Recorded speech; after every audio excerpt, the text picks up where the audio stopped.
Being fit and healthy, hindi lang actually dependent na naglo-lose ka ng weight. Dapat titingnan din yung aspect in the whole holistic pattern.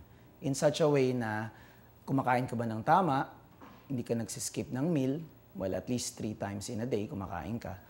Nag-exercise ka ng at least 2 to 3 times in a week. No? Tapos, yung sleep mo is about 8 hours. Tapos, maganda yung hydration mo. Nagko-consume ka ng at least 8 to 12 glasses in a day. Yung metabolism kasi, very important siya. Especially yung tinatawag nating resting metabolism. Kasi, yan yung nagko-continue na nagbe-burn ng calories mo pag at rest ka na. No? Or yung matutulog ka na, or nakaupo ka lang. Ang nangyayari sa metabolism, bumabagal siya pag nag-skip tayo ng meal. No? Pero tumataas naman siya pagka nag-exercise ka ng tama. Yung metabolism, na-affect yan as we get older. So you lose certain percentage ng metabolism after 30 years of age.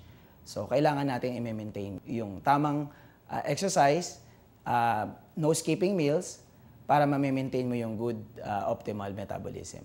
Like our Fit and Right fan page at Facebook and continue to see people in their journey towards losing weight and becoming more healthy.